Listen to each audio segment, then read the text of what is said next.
Welcome to Let's Talk Petty. I'm Kate. I'm Andrew. Remember, we're not petty. We just love talking about it. We love talking about it. We love talking about it. So what's new this week? Well, our story is going to be Joan Crawford versus Bette Davis. Crawford versus Davis. I know of them, know nothing about either of the ladies. Yep, my title is Petty Through the Golden Years of Hollywood. I knew they were from Hollywood, that's all. They are from Hollywood. I have pictures for you, too. Can I see? Because you don't know any of these people. So there's them when they were young. They look like every other actors in Hollywood at that time. They do. It is, in looking up all of the information for this, I Googled a lot. And it's so funny. Sometimes I had a hard time telling who was who. I think all actresses back then looked exactly the same. They didn't really try to look different. I think they all tried to look like each other. They did. Not sure what purpose that served, but I don't know. They did. But it was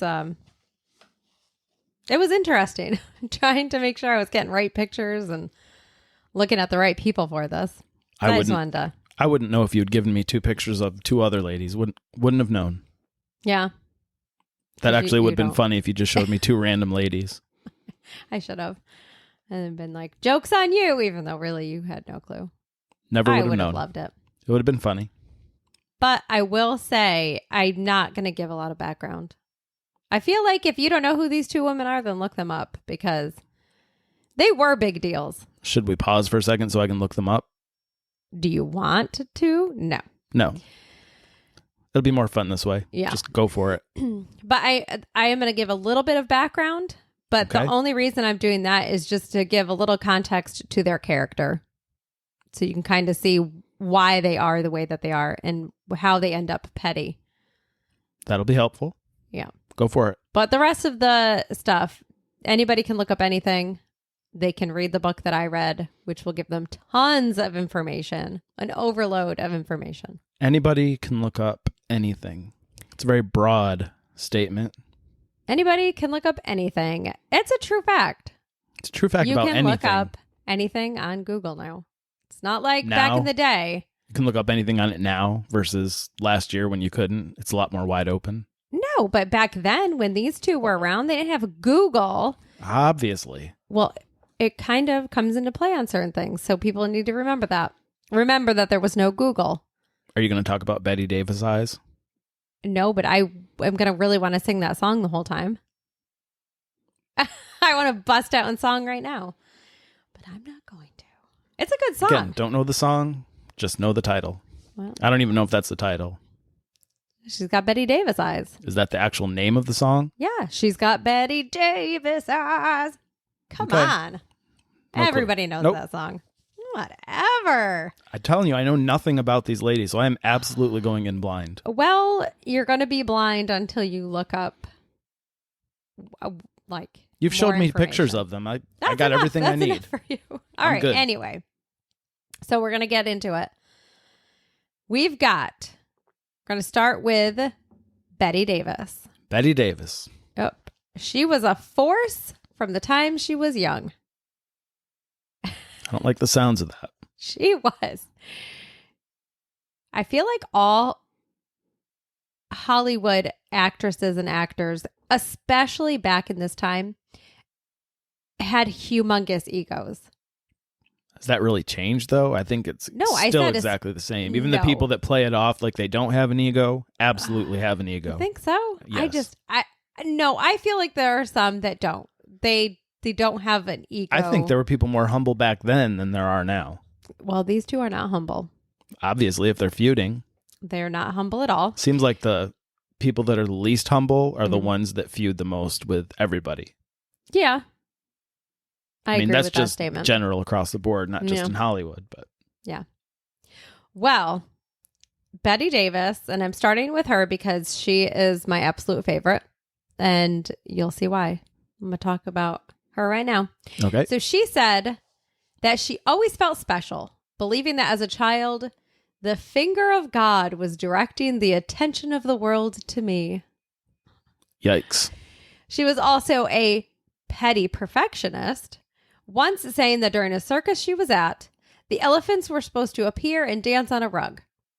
The rug was crooked, and that ruined the rest of the show for me. Because what? When the elephants are dancing on it, it won't get crooked? What does that have to do with anything? The rug. Watch the elephants that are dancing because elephants are adorable. Elephants are dancing, and you're worrying about the if rug the rug is crooked. It ruined it. It's ruined. So we're getting a little glimpse into.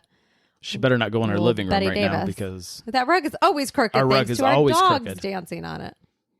They love to dance on that rug. Bette Davis also always seemed to have something to say about Joan Crawford's version of events as well, or just a statement in general. If it had anything to do with Joan Crawford, she really liked to have something to say about it. And now they both did this, but Bette Davis seemed to do it more often. And I'm going to tell you, she is really good at it. So she just obsessed with her, views her as competition. I would say or are we going to talk about it? We're going to talk about it. But she definitely viewed her as competition. But the whole thing with Bette Davis, and I quote her a lot because I love her statements. I love what she says. I love it. If Bette Davis was alive, I would tell Elon Musk to please hire her because he needs her. And you will see by how she destroys. Based on her statements? Based on her statements. He needs to hire her to come up with witty things on Twitter to destroy. She's witty. She's not just witty, but she's very cutting. It's a smart stuff she says. It's smart, petty. It's hilarious. I can get behind that. Yeah. I don't approve of it, but I can get behind it. Some of the stuff she does is not. It's very childish, but childish petty going on here. So that is Bette Davis, but I also will have to say some of what she does and says reminded me of myself when I get to that, I'll talk about it. I was like, ooh, okay. Not in the petty way, but don't blow her tagline. Not in the petty way, but how she thinks sometimes. Okay. So I would say out of the two, though, she's definitely my favorite. Joan Crawford, she always wanted to be a dancer, and she came from a poorer family than Bette Davis. She had an ego growing. I was trying to combine the two words. Growing up, but nothing like Bette Davis. She always wanted to, since she always wanted to be a dancer, that is how she made her, like, I guess, what do they call it? Her big breakthrough in Hollywood was in a lot of dancing roles, a lot of dancing parts. And this is where I'm going to start quoting Bette Davis. So Joan Crawford would always say that when she left for Hollywood as a 17-year-old, or she was 17 and she was still wet behind the ears. Bette Davis said she was over 21 and already jaded. So did she call her out for a lie, or was? I don't just insult. Were they her. both? They both like to point out the other one's mistakes, or what they think is mistakes, what their version of events are versus the other one. It's hilarious. So even down to when she came to Hollywood. How old she was. And how old she was. So it just sounds like they're insulting. Well, she's insult insulting her for the sake of insulting. Absolutely. Because, and I'm going to talk about this too, but petty people, they love it. It kind of reminds me of Elon Musk, just insulting just to insult, even though there's no other reason to do it. She absolutely does, but is a trillion times better than Elon Musk could ever dream of being, which is why I wish she was still alive so that he could pay her to.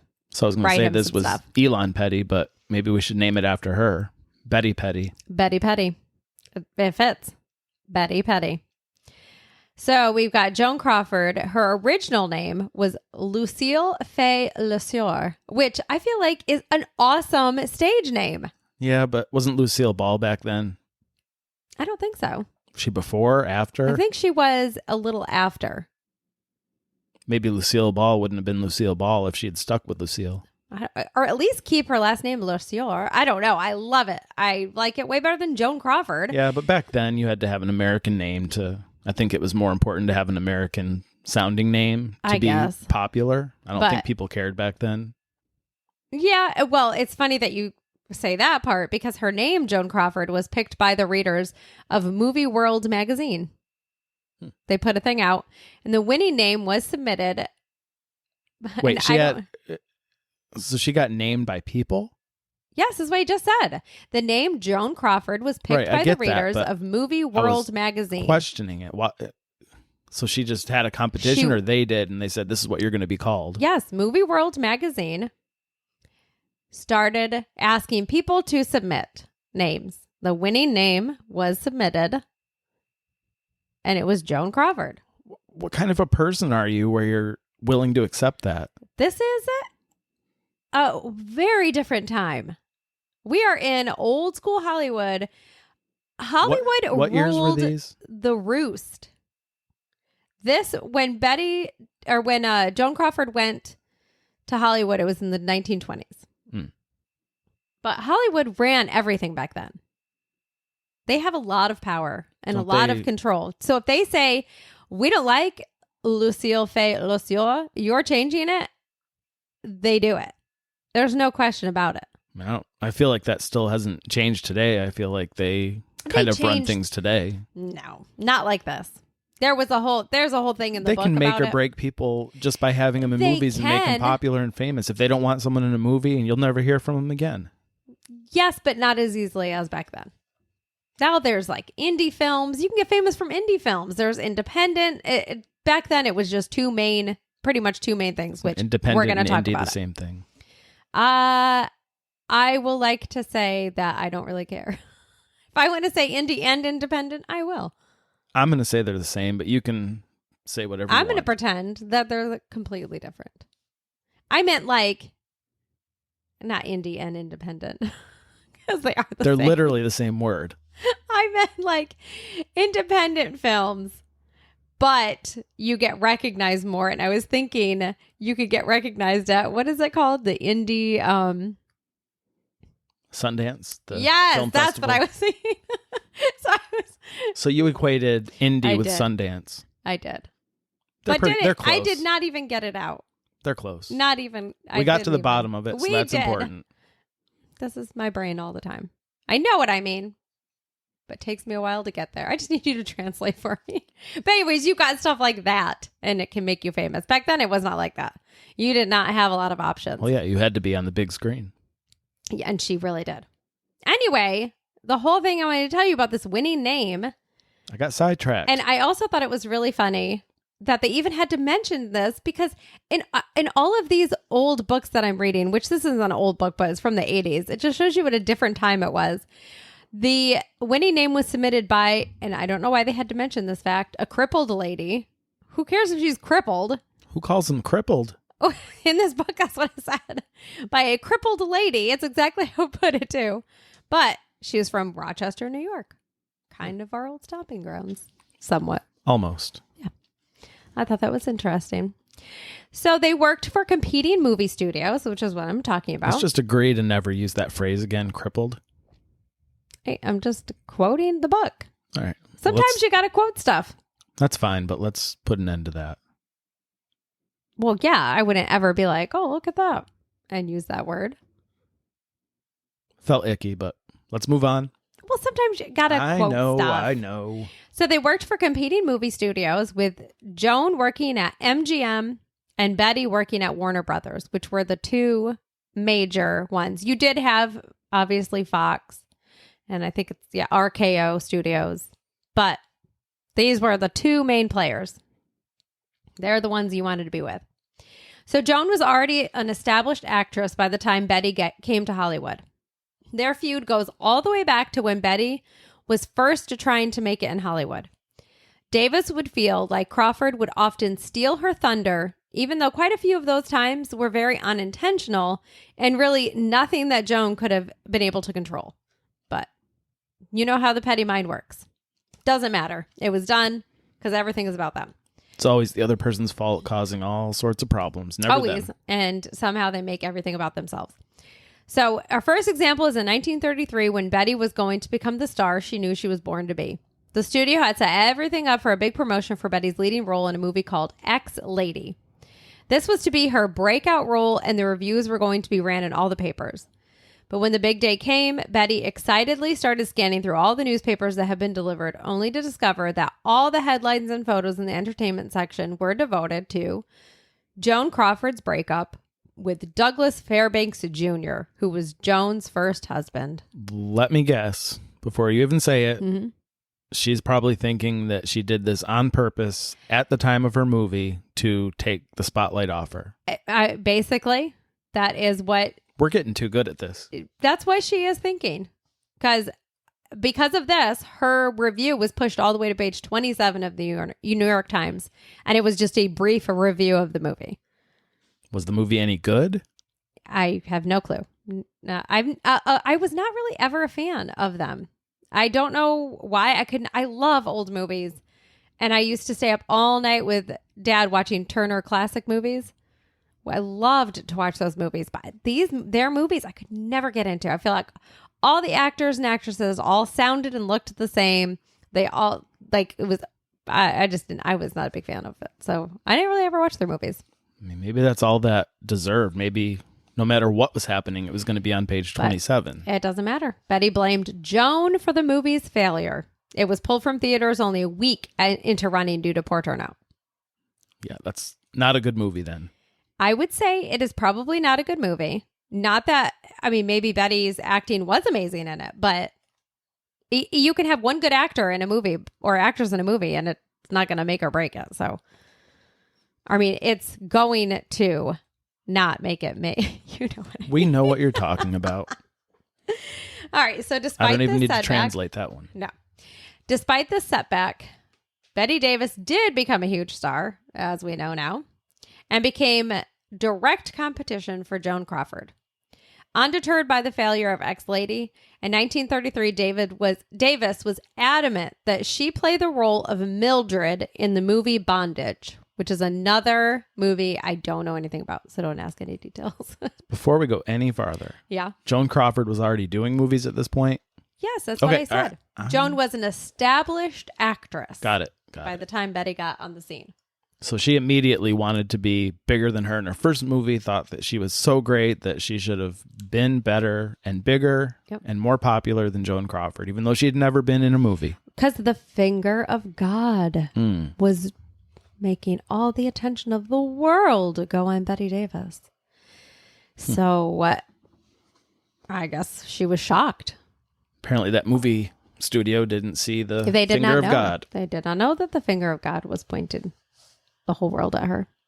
So it's everyone's fault. Maybe even God's a little bit at this point. That finger. He should have used the other finger. Come on, God. But she's adamant about playing this role. The only issue is that Warner Studios did not want to lend her to RKO Studios. The head of Warner Brothers tried to talk Davis out of this by using Joan Crawford's office bomb Rain as an example for why she shouldn't do the movie, which is a huge mistake. Do not try to use anything Joan Crawford for Bette Davis. How dare you? Big so her mistake. reply, huge. Her reply was, Jack, the reason that Rain failed with Miss Crawford is because Miss Crawford cannot act her way out of a brown paper bag. I am an actress and I will do this picture. I don't get those brown paper bag. Everyone uses a brown paper bag. I get it, but it's so overplayed. But not back then. It's 1920. Well, wait, let me guess. She's going to claim that she started that whole thing. No. But yeah, now everybody uses it. It's just such an easy insult. Think more. I don't know. You hype me up to make it think like she had this great mind and she used paper bag. Keep in mind that this is the 1930s, okay? So for way back then, that's nothing new. Or I mean, that is new. Now it's nothing new. They've been through a world war. Come on. No. Sorry, but that's... I do not approve. Do not approve. Well, she did go on to do this, and it was a huge success, and Bette Davis claims she was nominated for her first Academy Award for Best Actress. Wait, she claims or she was? She claims that she was.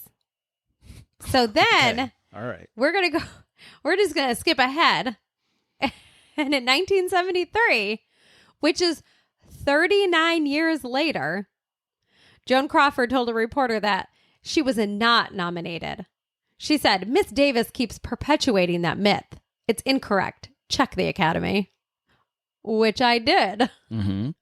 She is not on the list.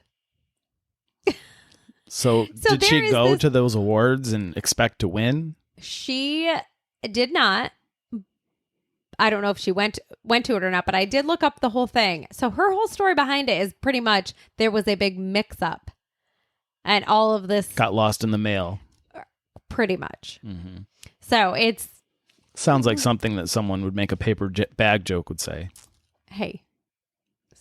Okay, you just wait. I was waiting for her to pull a Zoolander and just go up and claim the award, and then they just give it to someone else. You know what? You're not even nominated. To quote your Dwight line back at you, you're making a huge mistake. Huge. Mm-hmm. I got your Office reference. I got it. All right. Their petty competition was not just for roles in movies, but also in their love life. Obviously. Of course it would come to that. So the first instance of this happening is in 1935 with an actor named Franco Tone. Good old Franco. Franco. His name, just so everybody knows, because it's very weird spelling, it's Franchot. I keep wanting to call him Franchot. Franchot. But he's Franco. He started a film with Bette that year, and Bette fell head over heels for Tone. Why does that always happen in movies? Well, I feel like it happens a lot back then. A lot more. But how many people get married after they're in a movie and then they get divorced 2 years later? Oh, we were so in love. Mm-hmm. Well, you weren't. You were filming a movie. Yeah. You were spending tons of time together. I don't know. It's really weird. So there's only after one all these problem, years, though. people would see that happening too and not do it anymore. They don't learn. And neither do these two. They do not learn. Let me guess. Bette Davis is the first person to ever fall in love with a co-star and want to marry him. No, she doesn't. She doesn't make that claim. But the one problem here, what do you want to guess it is?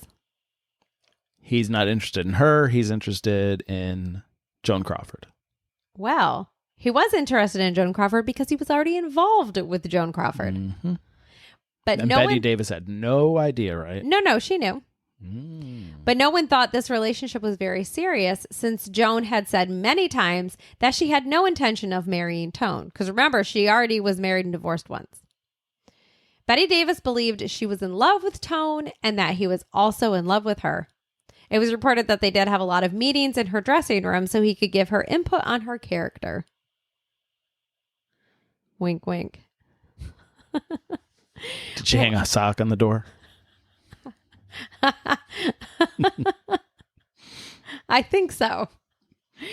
So when word of this gets back to Joan, all of a sudden, Joan announces, oh, guess what? She's engaged to Tone. They're engaged. Tone and Joan. Tone and Joan. Tone and Joan. You cannot go wrong when you get involved with someone with a name that rhymes. Yeah. It's his Never last fails. name, but I like it better than Franco. I don't like Franco. I don't like that name. Tone and Joan. She then started to meet him every day for lunch, and he would return with lipstick all over him. Come on. Petty to a T. I'm telling you, these two think of everything. Wait, so she put that on him? She would put her lipstick on, and when she was kissing him goodbye, kiss him all over so that he would go back on set with lipstick marks all over So him. he wouldn't wipe it off? He would not wipe it off. At her behest, or? I would not be surprised if she was like, don't you dare wipe my kisses off, knowing full well that she was trying to make Bette jealous, which she did. Bette was very jealous. What guy gets kissed with lipstick and then doesn't immediately try to take it off their face? Okay. He was very proud of the fact that Joan Crawford, who was a huge movie star, was very into him. He wasn't an established actor at this point. Do you think everyone just heard my eyes roll? Yes. Because one of them got stuck. I'm just telling you how it is. He would proudly wear Joan Crawford's lipstick marks all over him. He was proud.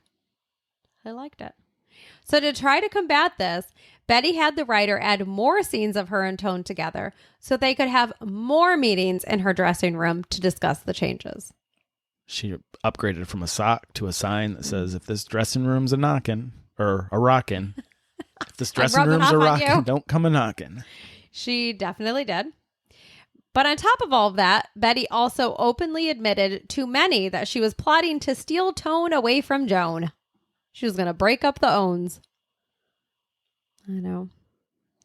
But Bette. Joan's response was, oh, that coarse little thing doesn't stand a chance with Franchot. Coarse little thing. That piece of sandpaper over there. That rough woman. She doesn't stand a chance. She looks like every other Hollywood actress, but she's rough. She doesn't stand a chance with her. Not with the great Joan Crawford. Which one was the blonde one?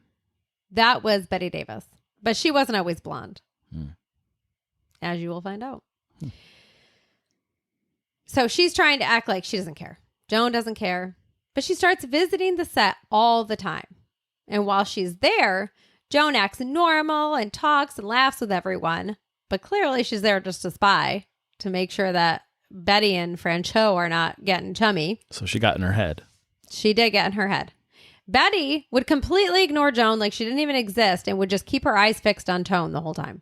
Which, for everyone else, these two are just being petty and weird, but how cringy and awkward for everybody else. So weird. Ugh. Crazy, weird environment. It is a very weird and awkward environment. So let's see, where am I? Okay, so the thing was that while Joan was watching the scenes between Davis and Tone, there was definitely good chemistry between the two. So much so that they had talked about doing other projects together. So Joan's there. She sees Bette and Tone getting along. She has to put an end to that.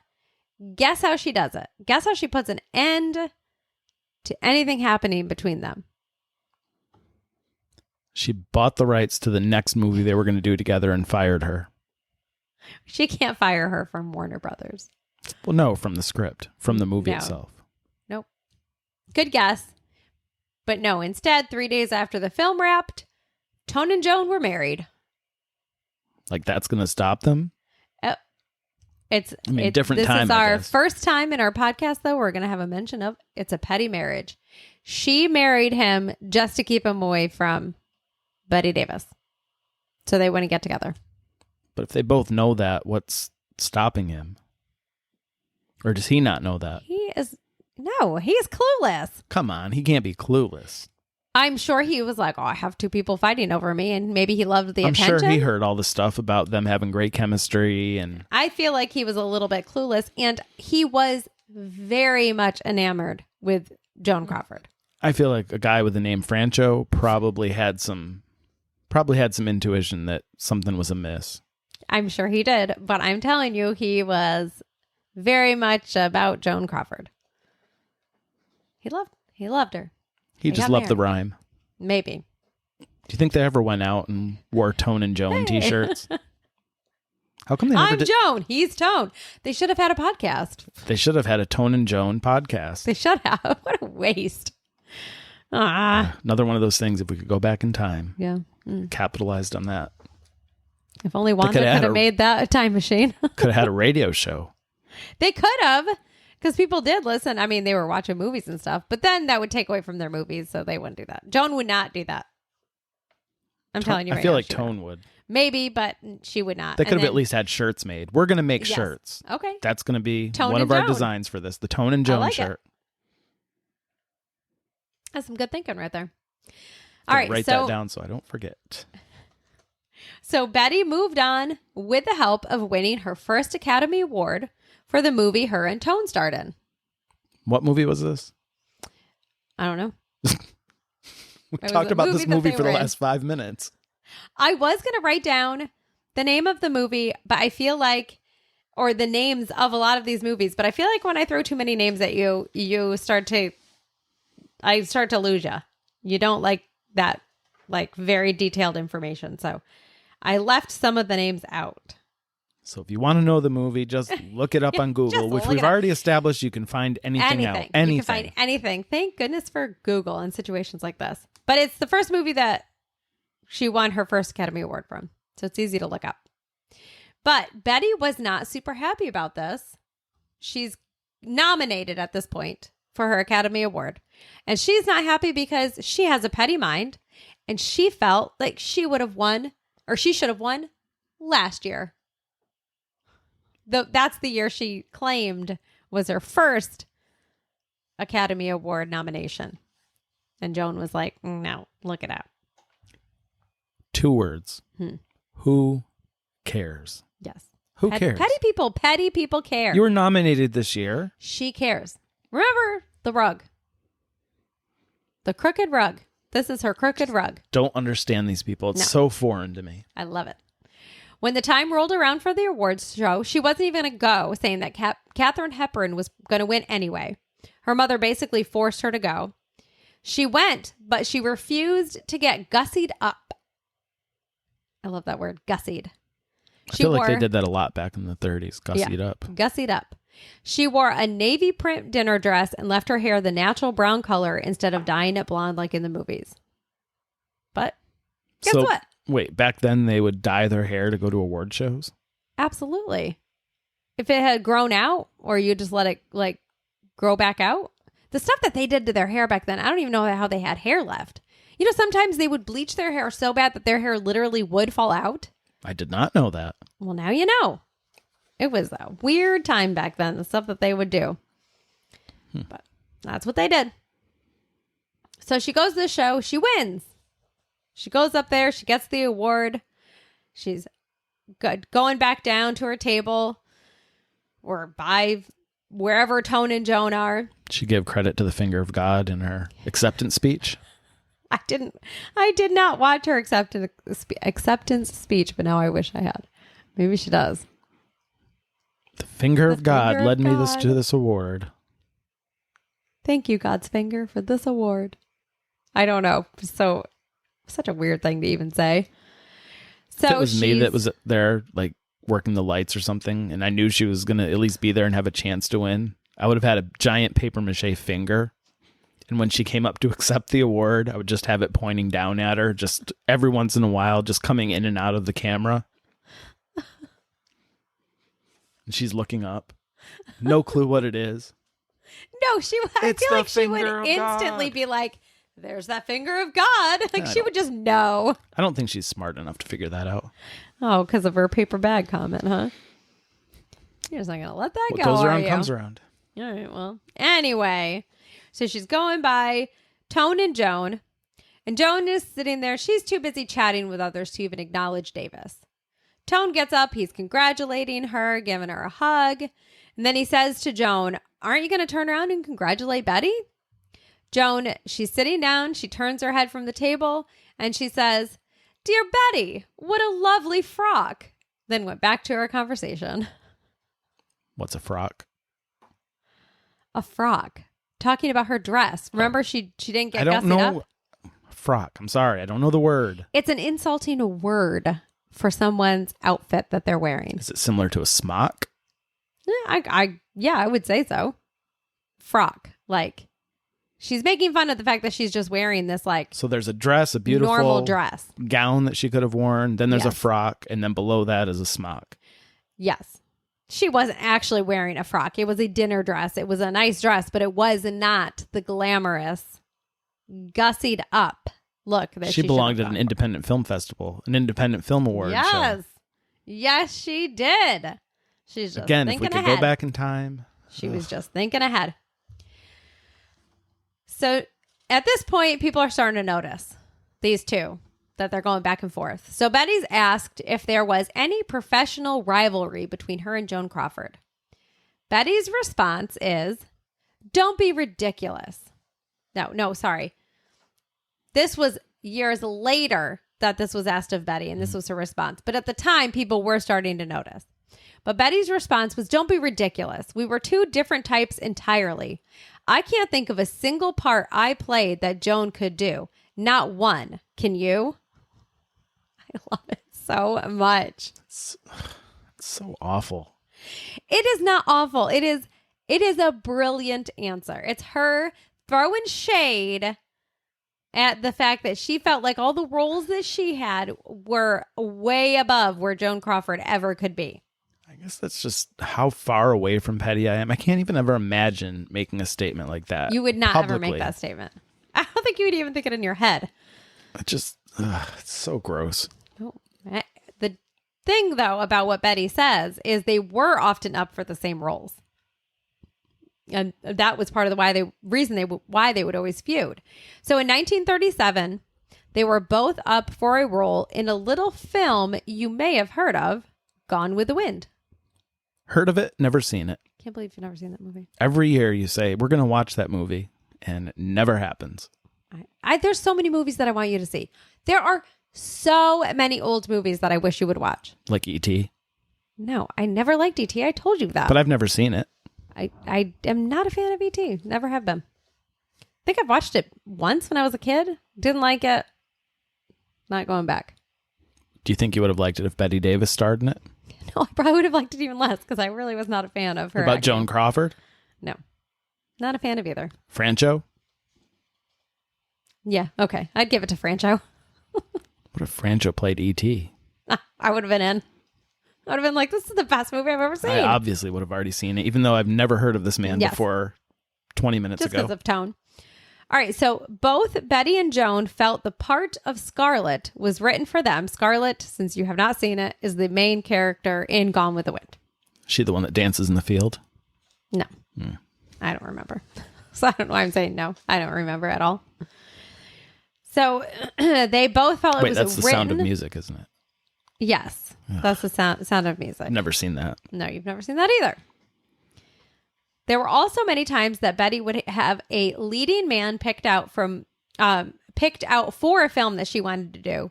But then when Warner would try to get them for the film, they would be told that they were taken professionally and privately by Joan Crawford. I was like, what's that even mean? Professionally is not good enough. It has to be private also. Professionally and privately. Like, in other words, keep your hands off even for films. And just don't be their friend either. For both. In professional and in real life. Don't even talk to them. They're Jones. Don't talk to them privately, don't publicly, talk to them. Don't look set. at them. They don't even exist. You've never seen them before. You don't even know them. Stop asking about them. So in 1938, Bette is on the rise and Joan is on the decline, having gone from number 1 in the box office to below number 40. Ooh. For especially back then, if your name is not just constantly in the limelight back then, you are nothing. And that is how they viewed it too. It's just their sense of self is very high. So a lot of the reasons behind this is the influence from Tone for Joan to expand to other projects that Joan didn't really excel at. Her and Tone even built a small theater in their house to put on serious plays like Shakespeare as after dinner entertainment for their friends, which sounds awful to me. If anyone invited me over to their house and then is like, hey, come on over here. Let's watch me and my husband. Imagine getting that invitation in the mail. Shakespeare play. Joan and Tone present Shakespeare. I would not go. So when Bette heard of the plans for Joan to play some more serious roles, she said, how wonderful. We are all so thrilled that Joan has learned how to read.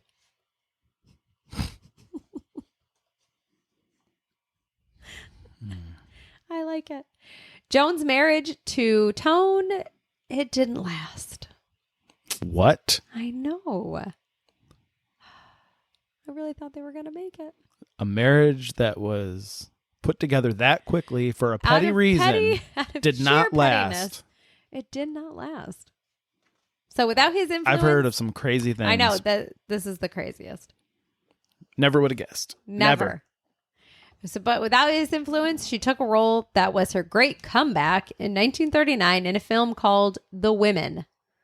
I've never even heard of any of these films that they're in. I don't know. But at the time, it was MGM's second in profit right after Gone with the Wind, which is huge because Gone with the Wind was like... And you've never heard of it? Hit. Never heard of it. I know. I haven't either, but... Yeah, but I like a lot of older movies, so I don't know. I don't know how I have not heard of it. So Joan, she's all excited. She's back on the up and up, and their petty rivalry continues. Even with this, though, Joan always complimented Bette's performances and had a lot of respect for Bette. Joan always would read articles where Bette was quoted because she loved how Bette was so honest and open. Joan was the opposite of this most of the time, often putting on a veneer and sugarcoating things. I gotta say, I think she was a little bit jealous of Bette's honesty. Sounds like it. And I think she also genuinely respected Bette as an actress. I think most people are like that if they're a little, more sugarcoat things and don't just speak their mind. I think they're very jealous and envious. So I'm sure she was. Yeah, I think that part of her wanted to be a lot like that. And a big difference in their acting styles was that Bette was not afraid to look unattractive for a role, which is why she got a lot of the accolades that she did at that time. She's willing to wear a frock to an award show. She very much embraced it at a time when it was unheard of for a lady to show her bad side. She was the original indie actress. For some of the stuff, she actually really was, because she would do stuff that a lot of people would not do at that time. I think she started out really looking the part of a regular movie star, like with her blonde hair and stuff. But as she was, it's like she did that to get herself established, but then quickly veered off to actually be an actress. So I have to say she was definitely different. She embraced this, that she'll look the part to act the part, which is not, it was just not that way at that time. And Joan respected that and often watched Bette's films. When she watched Bette in the film Dark Victory, she said she went through 3 hankies and cried for an hour afterwards. Bette's response was, "Joan always cries a lot. Her tear ducts must be very close to her bladder." See, someone gives a compliment and you have to put them down. She always had to put Joan Crawford down. But we're going to see why a little bit later. These two her and Elon Musk are so similar. She has to be She just petty, has to put people down. But for no reason. You get rule number 1 about living. If you give a compliment, do not put the person down that gives you the compliment. I don't care if they're your arch enemy. If you do not put them down at that point, you may not be arch enemies anymore. But then we're going to talk about more. We're going to talk about this. And right. I think I mentioned it a little bit later on, but I'll talk about it now too, because I'm talking about how Joan was kind of a little bit envious of Bette. I honestly feel like Bette was a little bit envious of Joan, because if you look at any of Joan's old movies and pictures and stuff that she did at the time, I feel like Joan was a very beautiful woman. Just she was naturally beauty. She did wear a lot of makeup. She probably could. I honestly, I think there's probably a lot of envy on both sides with these women. Yeah. I mean, for different things. There's a movie that Joan plays in. I'm pretty sure it was with Clark Gable, and I don't remember the name of the movie, but she wanted to, this is where she's starting to try to be more of just an actress and not just a movie star. And she played much of it with no makeup on. And I looked it up. I watched like little clips of the movie, and she's gorgeous. I just think she is a gorgeous person. And I was like, that's with no makeup. And you could tell, like, she did not have, I think she put like some stuff on, like some Vaseline on, just to give her, like, not a ton. Obviously, your face isn't slick with Vaseline. So she could just roll down into the ground and just slide across. Yeah, no, it wasn't like that. It was a very small amount. Because at the time, remember, the movies were in black and white. Mm-hmm. And so it added just that little bit of difference. But, I mean, she looks gorgeous in it. So anyway. How come, maybe you'll talk about it. Mm-hmm. If you were a movie executive, why didn't you make any attempt to get the two of them in a movie together? Yeah, we're going to talk about it. Figured. All right, so Crawford knew Bette did not like her, and for some reason tried to win her over. She had a mutual friend set up a lunch for all 3 of them. When the friend called Bette and asked her to lunch, she said yes. Then the friend added, "Oh, Joan's going to be joining us." To which Bette said, "Sweet. And what would we talk about? The color of nail polish?"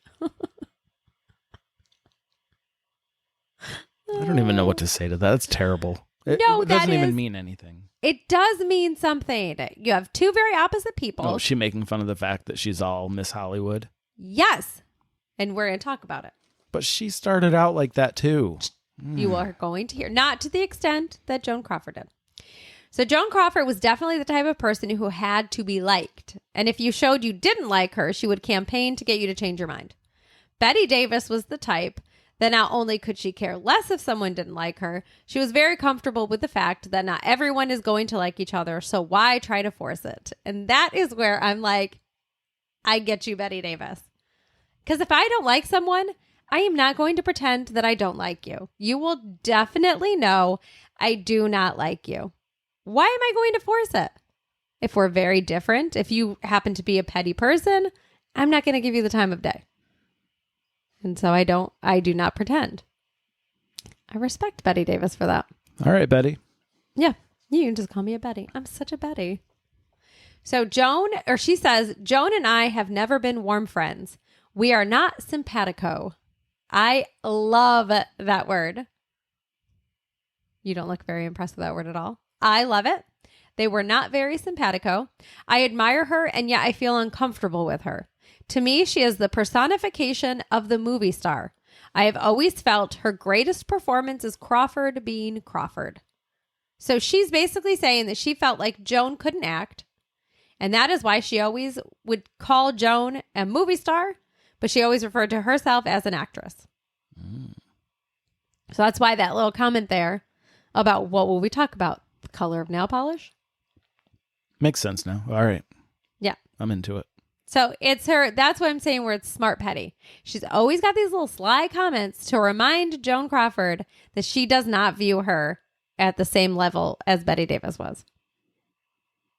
I mean, I guess. And at the time, I will say that a lot of critics kind of backed Bette Davis up. Not knowingly, but a lot of her performances were raw. Mm-hmm. They were different. She was doing stuff that others weren't, where Joan Crawford was still stuck in that I gotta always look good on camera. Like, oh, I'm supposed to have done this great excursion, or I'm sweaty, I'm hot, but I still look glamorous somehow. To be fair, very often when we watch things and people are being different just to be different, which it sounds like Bette Davis was a little bit, you make a comment that they're trying too hard. They're trying too very hard. Cringy. So why is she not cringy? Because it wasn't, to me, I don't feel like she was trying. Bette Davis was an actress. I mean, there's so many directors and people that worked with her on set that said that she was an actress. She could literally turn it on and off like that. They could be having a normal conversation, and then when the director said action, Bette Davis was, boom, right back in the role. There was like a switch that she could turn on and off. She didn't have to do, you know how a lot of actors and actresses will do, what's it called? Method? Yes, method acting. Like, she didn't have to do that. She literally would just be like, give me the role. She would study, she would prepare, she would do all of that.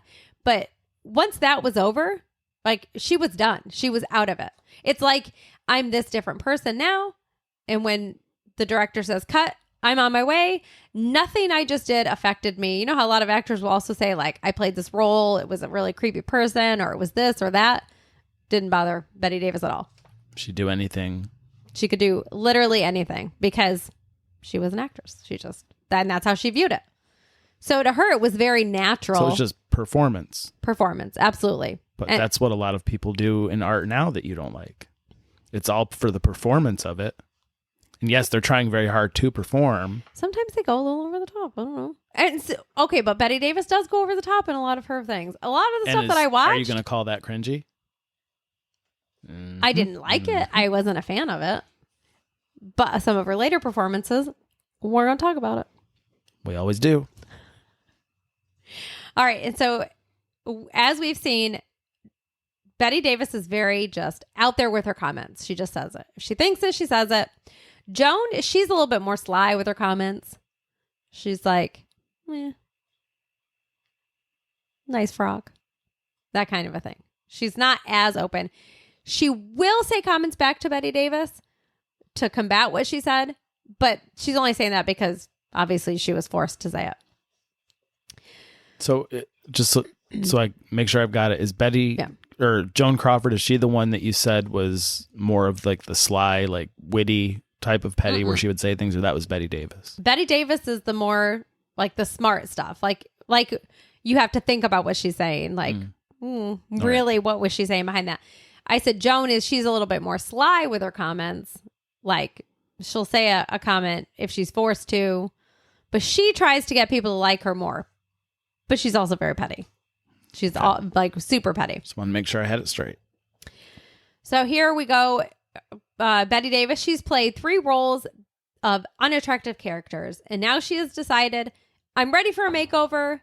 And then she wants everyone to know. So she does interviews to tell the world that she is ready to play younger characters while she's still young.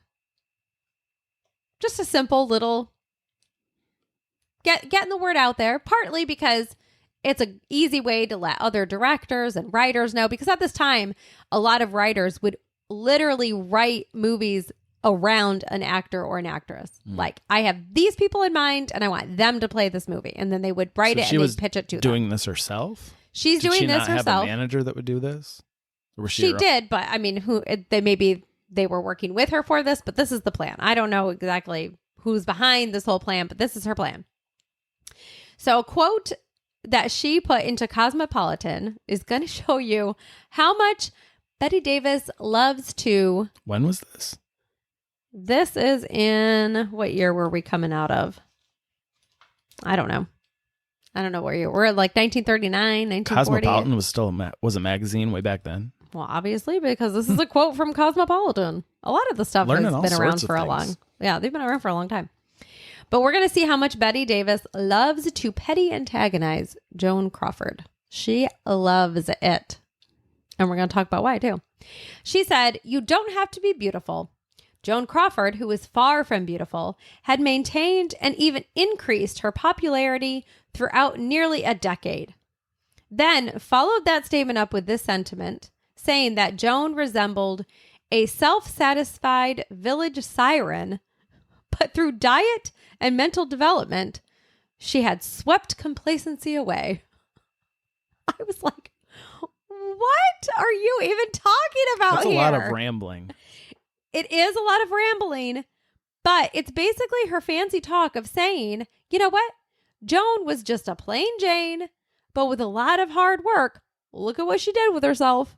So it was kind of almost a compliment, but it was not in a compliment. Very roundabout way. It was supposed to be said like she's complimenting Joan Crawford, but she says in the beginning, you don't have to be beautiful.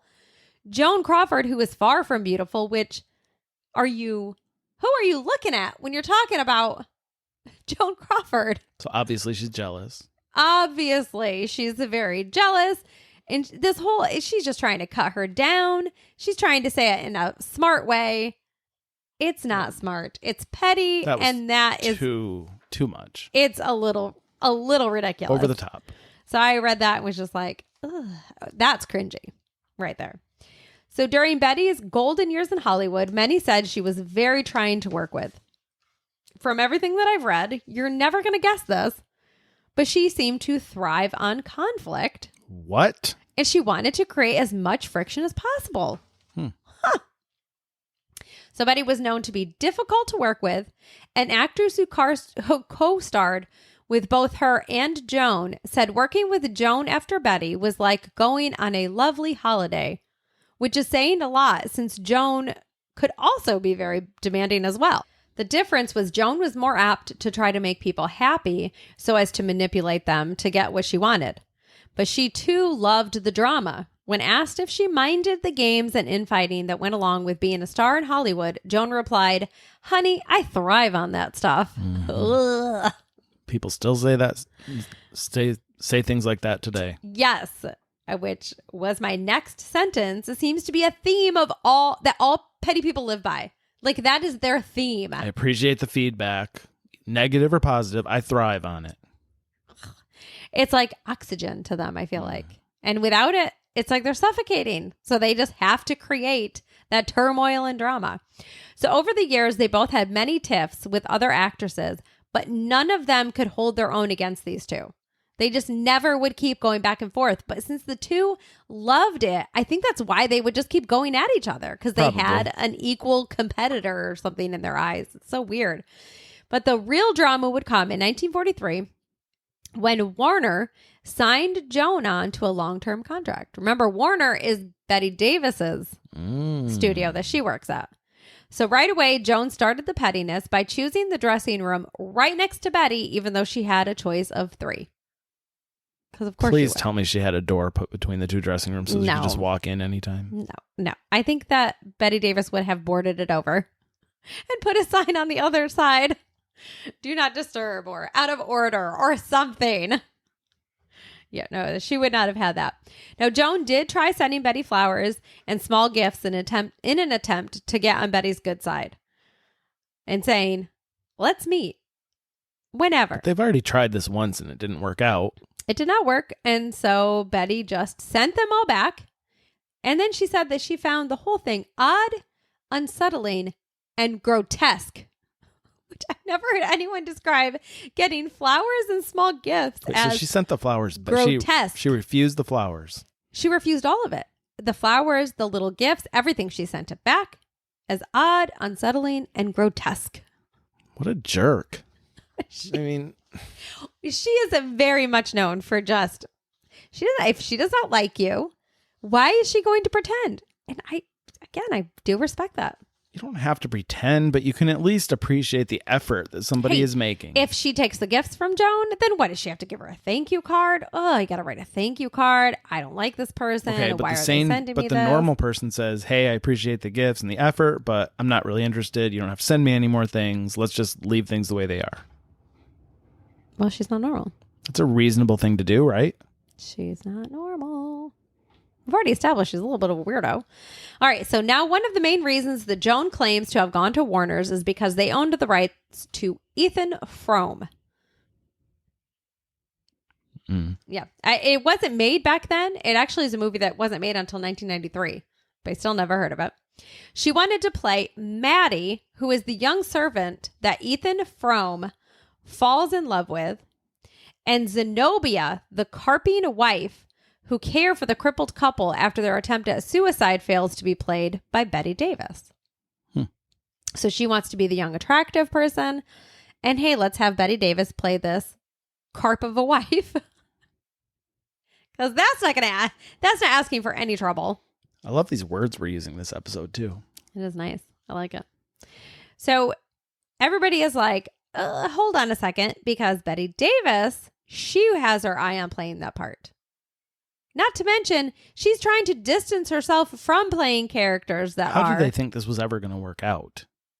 Well, that's signing both of them. I think that they wanted the turmoil, actually.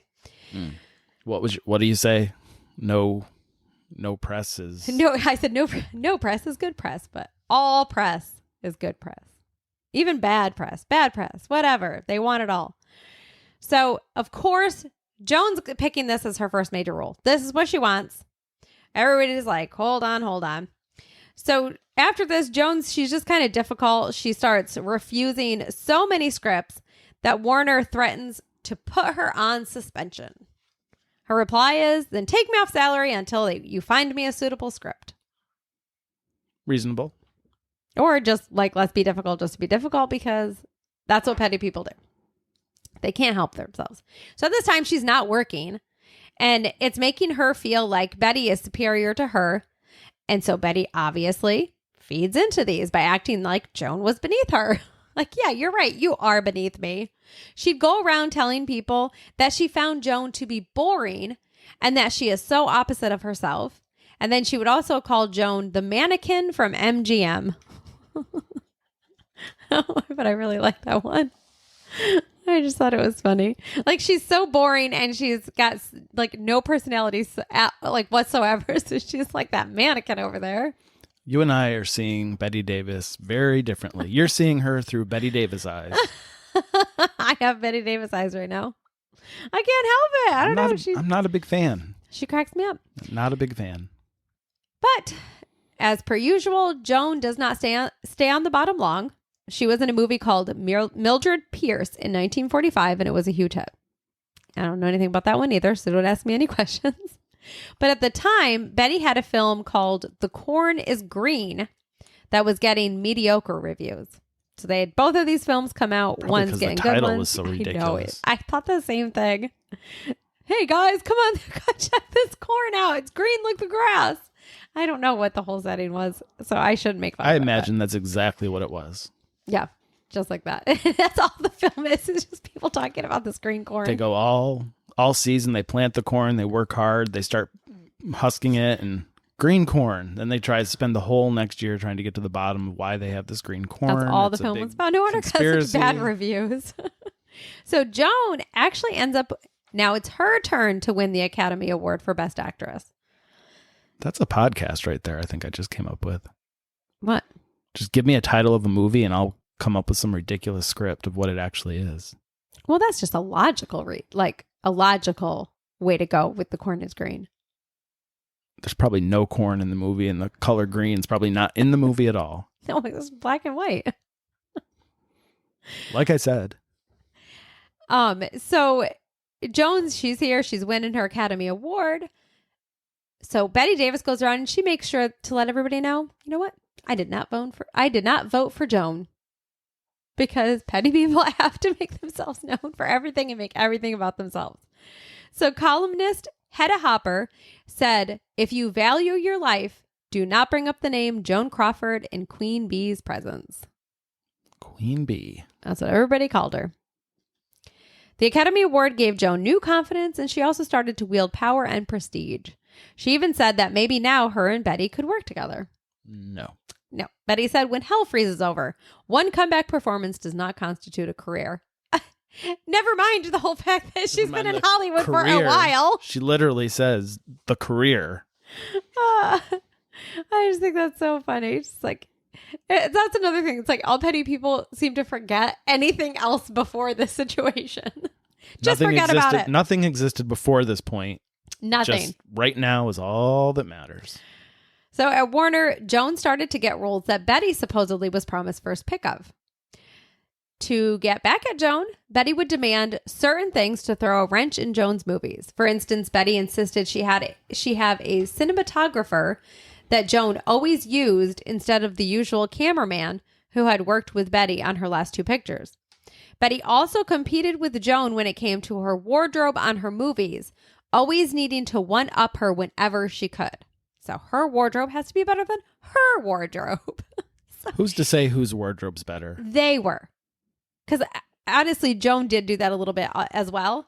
They were so petty over such silly things. Wait, wardrobes in movies? Yeah. Who cares? It's a movie. It doesn't define you. Are you kidding me? The wardrobe in a movie does not define. I mean, yeah, yes, it does. Especially, again, remember, this is the time this is that coming Bette... from a movie connoisseur who has never seen The Sound of Music.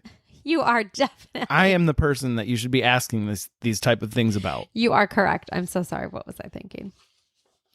I stand corrected, you movie connoisseur.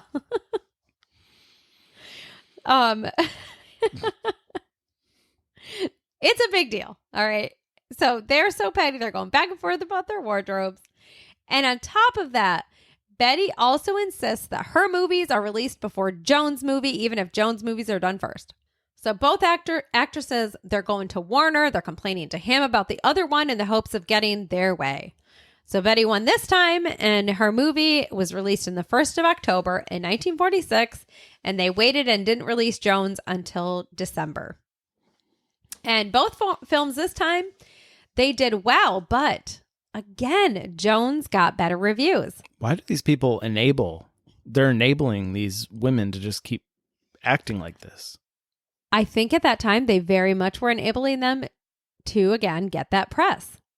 Because at the time, there was a lot of gossip columnists that were all over. It was a whole thing back in Hollywood. It sounded exhausting. Sense. It sounded terrible, and I would not want to be part of any of.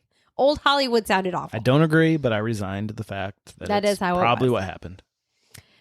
So At this time, it's all set up for a dramatic showdown with Bette. But then Bette, she announces that she's pregnant. Mm-mm. So at this time, when normally they would have really clashed over these movies, all of a sudden they're getting along. And people even see them knitting together. Knitting? Knitting. Joan Crawford was a huge knitter. She loved to knit. That is a fun fact that I never knew about Joan Crawford, along with everything else. And you would think, ooh, they're starting to get along. And this is great because, Joan, she's got 2 adopted children. Bette Davis is having her first child.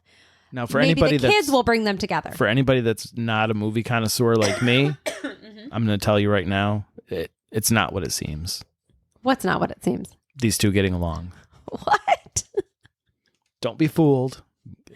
I'm so fooled. You've really got to be a movie pro like me and study actors and actresses for years. This is not what it seems You're like. You're huge into movies. Get ready for a big surprise coming up. Well, we do come to an example of petty jealousy kicking in because after Bette had her baby, Joan became very concerned when people said Betty's baby was the cutest. How many times do people make that statement? Oh my goodness, your baby is the cutest. How many babies are actually cute? Yeah, there's a lot of ugly babies. Very few. Just a statement. It's just a thing that people say. And you wouldn't think that anybody would take it to heart, but petty people are going to take it to heart. Joan became very concerned when people were saying that Betty's baby was the cutest. So whoever had the audacity to say, Betty's baby is the cutest baby, she would say, is it cuter than my children? I'm like, what is wrong with these people? It's just a simple thing that people say to be nice. But she's taken this to heart. Lesson learned, don't be nice. Say the baby's ugly. Hey, your baby's real ugly. And then wink at Joan. I got her good. Elbow her a little bit. It's just so silly. So how do you think that Joan, who remembers she got petty married, how do you think she's going to combat this? She's going to get petty babied. She does. She goes and she adopts 2 more babies. 2 more girls. 2. 2. Not just 1, 2. 2 more babies. Because she, again, has to outdo. Because she's got 1, so now she has to have. I Yes. got it. Yeah. Yep. So she outdoes it. So Bette says it was disgusting. And Joan buys babies like she's in a supermarket. The old baby market. Which she kind of did. All right, 1947 is when writers really started to push the idea more and more of the 2 of them working together on a film. Bette wanted none of it. And then after 3 film flops, she left Warner after completing her last film there in 1949. She's done. She's pettied out. She's out of there. She's gone. But as both actresses aged, they stopped getting as many parts because, as I learned, it's cringy back then how people, not just actresses even though. It's like that everywhere. You get old, you're not good for anything. No, a lot of the older men actors did still get a lot of good parts, but just the way that the studios just treated their actors and actresses was awful. It just, it was terrible. Women back then didn't get treated like they do today. Well, no, but, which still isn't great, but even that's what I was saying. Like at first when I was reading it, I was like, of course, women do get the short end of the stick and the raw deal whenever if possible. But even the men, it just was a weird, they acted more like they were just like they owned them, and they did get paid. But I think that was the mentality of the theater, of the studios back then. They signed a contract. They owned you. You do what they wanted. Pretty much. It was terrible. So they're actively looking for roles when a movie called Whatever Happened to Baby Jane came along. I've literally heard of this movie. Yes. I had always heard of it, and I never had seen it. So as I'm doing research, and I thought the whole thing was very interesting. So the way that it came about, Joan, she is in, she loves this movie, but she is like, oh my God, Bette Davis has to play this role. Like she has got to. Like this is literally because it was based on a book. Word of advice for Joan. Do not send flowers. Yes, do not send gifts. She does not. She does it the right way this time. This time she goes in person to see Bette Davis and she gives her a copy of the book to read. She's like, just read this. Now, by this point, there's years of mediocre work. So that's just enough that it's humbled Bette where she has a little bit of an open mind here. She reads the book and she considers it. She said, well, it could work, you know. It's all there. Phony Joan and crazy Bette. Phony Joan. Phony Joan. But she calls herself crazy. Phony Joan and Tone. After some back and forth and securing funding for the film, which wasn't easy because both Joan and Bette had reputations for being difficult, so nobody wanted to really put any money into this film, the two went to sign their contracts. Press was there, and the petty name police are here in full force. Do you hear what I'm saying? The petty name police. I mean, it is just a theme and a thing for petty people. They have to see their names first. They have to. So at the signing, almost all of our episodes we've talked about, someone is doing something so that their name is first. So they were going to sit at a table for their signing of these contracts and pose for pictures. Bette Davis, she managed to quick grab the best position at the table, which I didn't know this existed until reading this, which would be at the far right. Since she was sitting on the right, the photo caption would be read from left to right, so her name would be first. Apparently, this is an old Hollywood trick. So Joan sees this and she's like, I don't think so. So every time I sit at a table from now on, I'm going to sit at the right side of the table just in case someone comes, takes a picture of us, and we get in some sort of publication online. They have to put our names. And your caption is there. You need to know this trick. I've already got A, so now I can be first listed also. Absolutely. Got it. But Joan is like, oh, yeah, nice try there, Bette. She stands up for the picture, goes over Betty's. Please tell me she pulls another table up, puts it right next to it. No, she does one better. Instead of sitting to the left, she stands up. She goes behind Bette. She leans over Betty's right shoulder so that she is now first in the picture. Now she's mentioned first. I mean, just the petty detail that these people have for this stuff. That one got me. It is amazing. I love it. Now, we're not even into this movie yet. Joan is looking at these contracts. They mixed them up. Why would you mess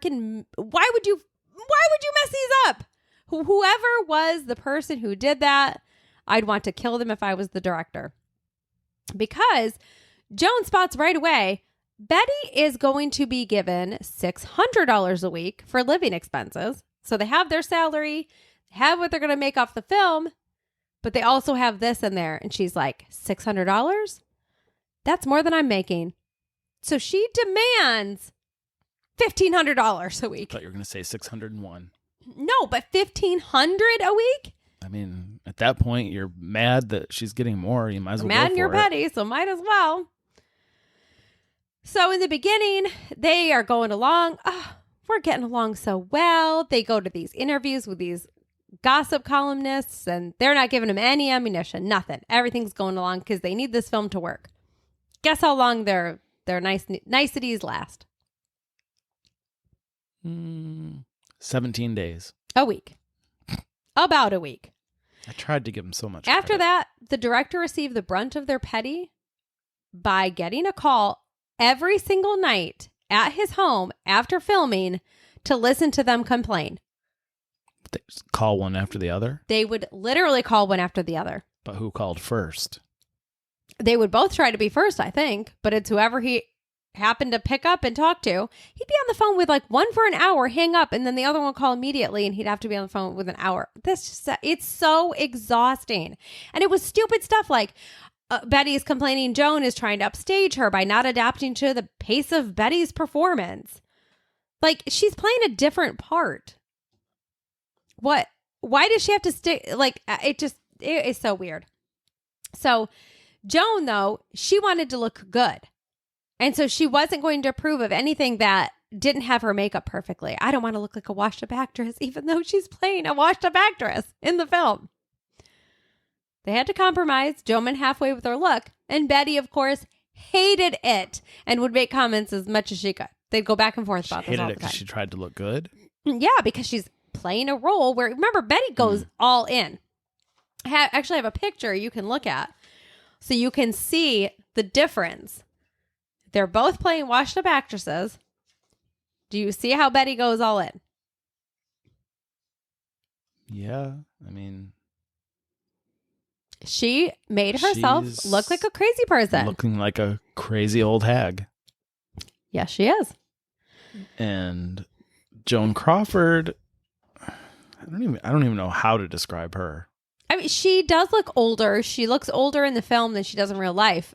She looks about 20 years younger than Bette Davis does. Yes, which is exactly what she loved to say. It's like you're playing my mother, really. But really, in the movie, Bette Davis is playing Joan's younger sister. Even though she looks way older. And Joan did love this. But Joan hated looking ugly and old, complaining and crying that it looked like a grandmother playing the part. That's what she said about herself, which, as you can see from the picture, no, you do not. But okay. And then Betty complained, there's too many flattering close-ups of Joan. It's just so ridiculous. So. I don't think I'd make it in Hollywood. No, it's really weird.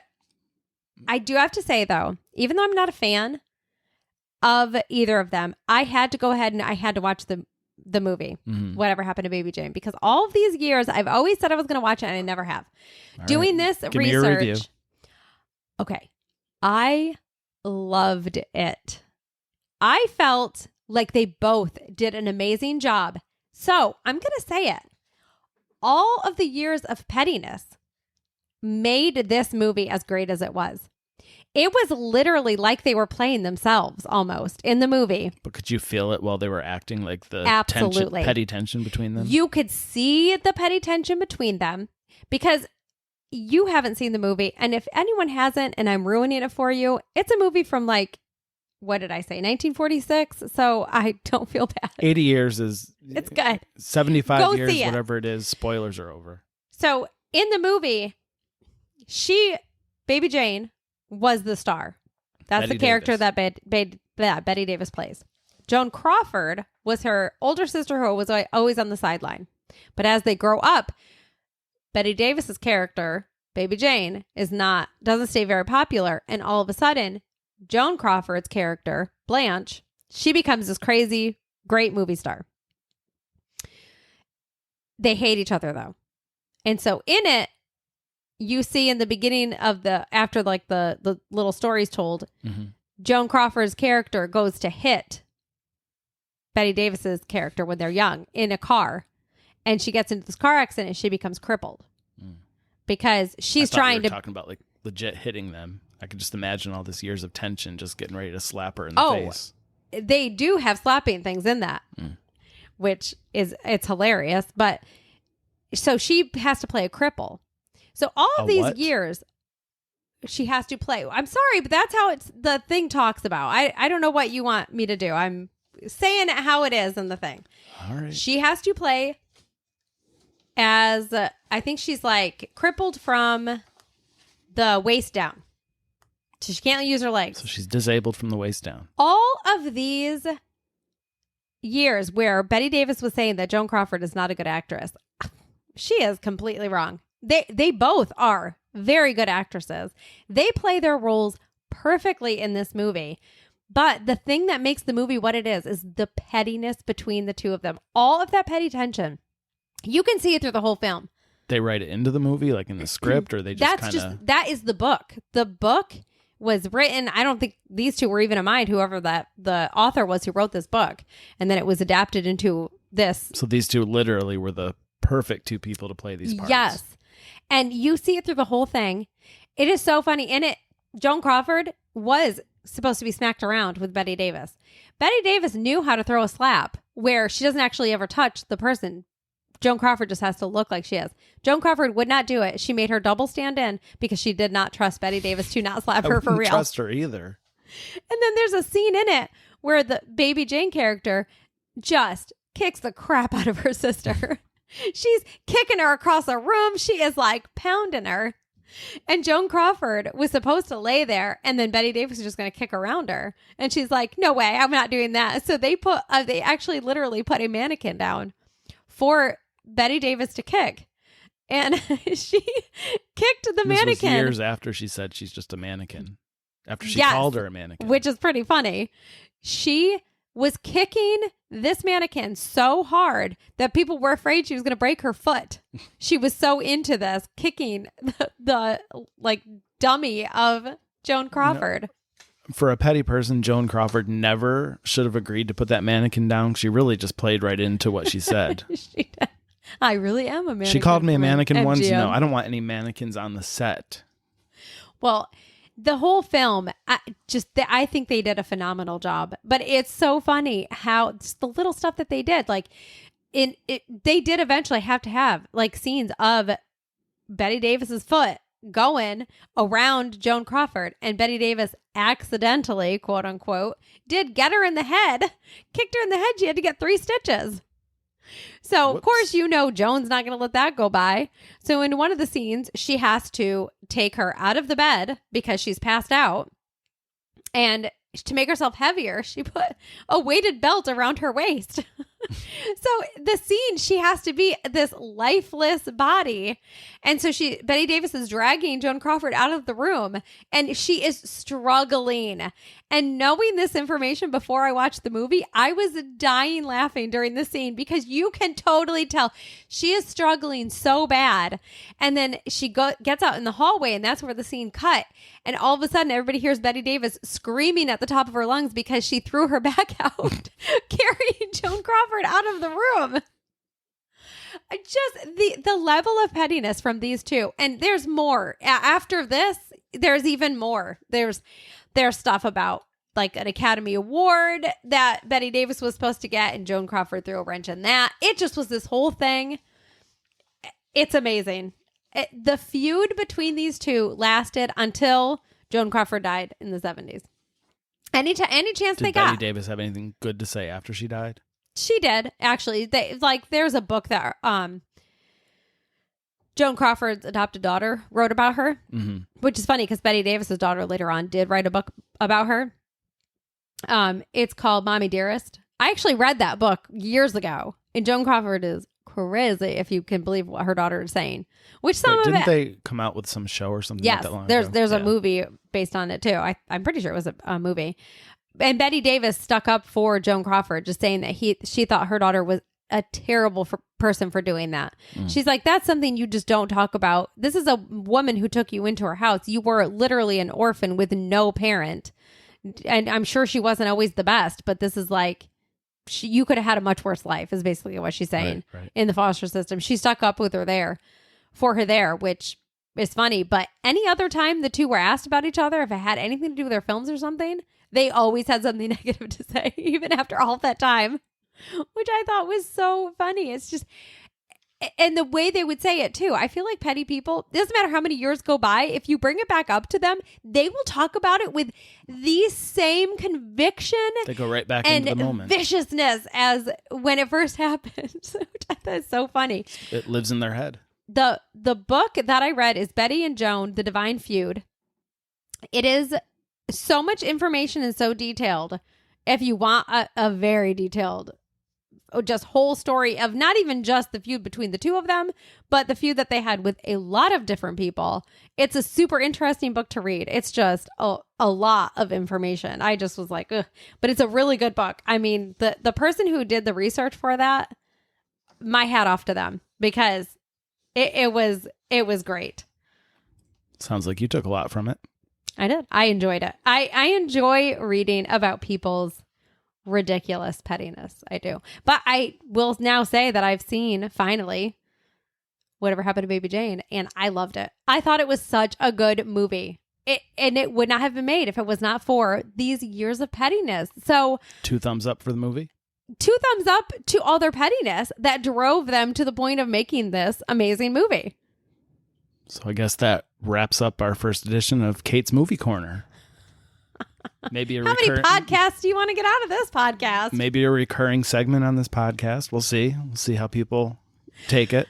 No, thank you. We have enough going on right now, just doing this and working. Yeah. Well, you incorporated it nicely in here, so well done. Bravo.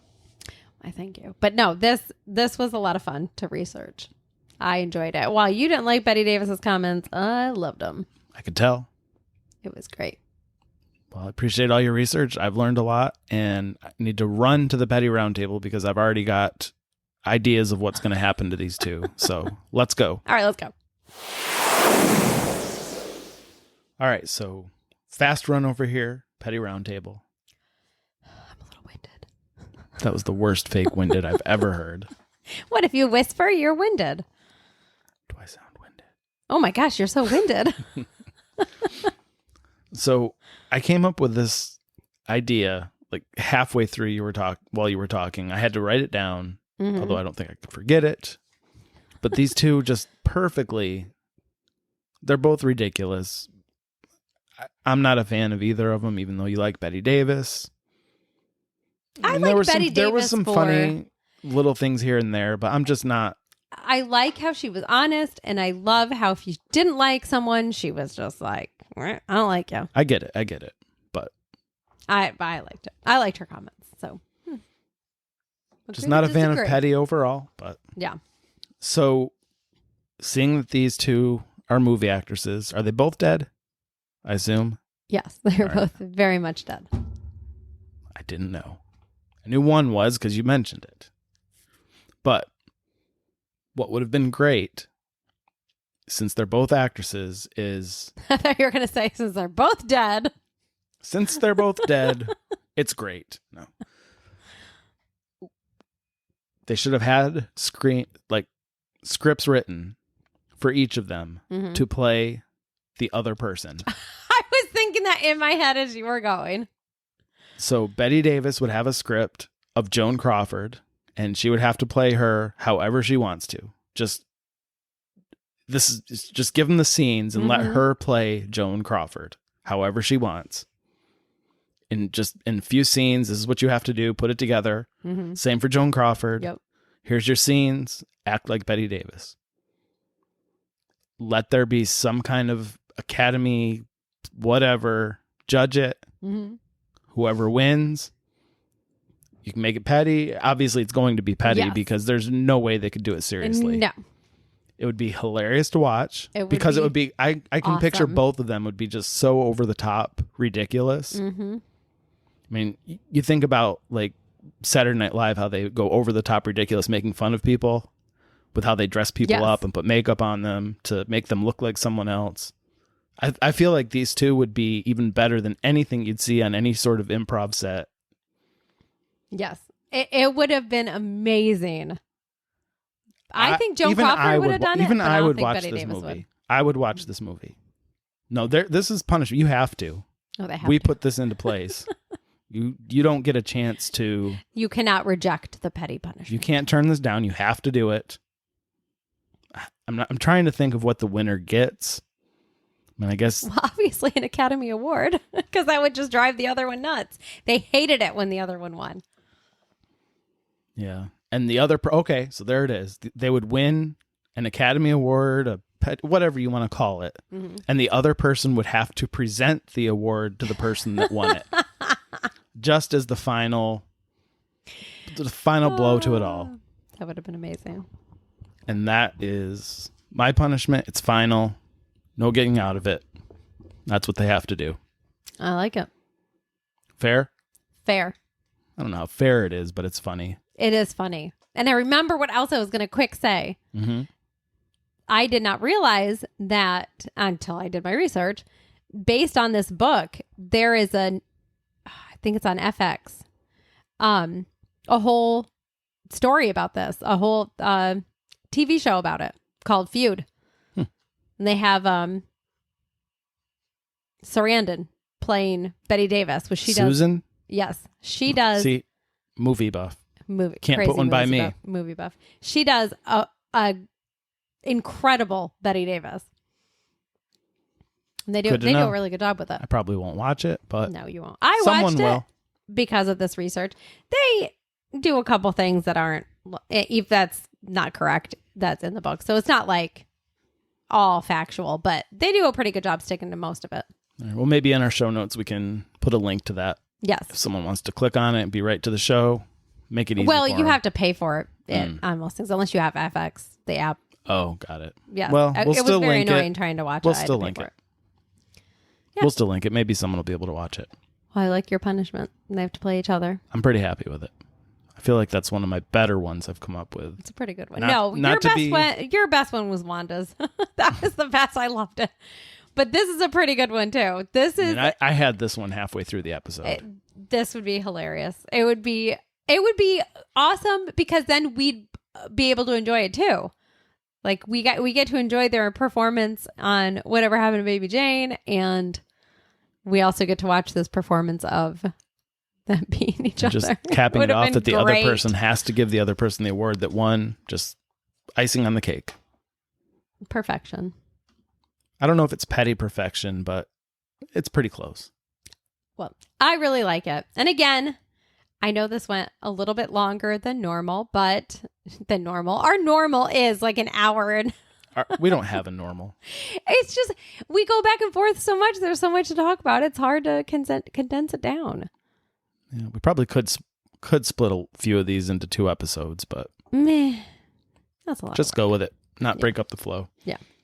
So maybe you have a different solution, different punishment, different idea for how these two could have been even more petty towards each other, whatever the situation was. If you have any, you can email us, letstalkpettypod@gmail.com. You can reach that on our website, letstalkpetty.com. There's a link there. You also can link up to subscribe to our podcast on any of the platforms that you listen to your podcasts on. We actually just redid the website, so it's looking a little bit different. It looks really good. I like it. We do still have our leave a message, bottom right corner, I think it is. You can click the button, leave a message if you don't want to use our phone number, which is 904-446-8448, or you can just go on our website, letstalkpetty.com, and click on the record button and leave us a message there. Where else can they get us, Kate? Did you already say Twitter? I didn't. Ooh. I left that one for you. Well, you can go on Twitter for Petty Talk Pod, and then Facebook and Instagram on Let's Talk Petty Pod. And then our YouTube channel also, which is also now linked on our website, is Let's Talk Petty Podcast. And you can see our video clips there as well. Yeah. Give us a holla. Definitely do. So that's going to be our entire episode for this week. Not part of it like we always do, but this is the entire one this time. It's a good one. I like it. I enjoyed it too. Appreciate your research, and we'll talk to you all next week. Bye. Thanks for listening. Please be sure and give our show a review wherever you listen to your podcasts. And be sure to follow and subscribe so you don't miss an episode.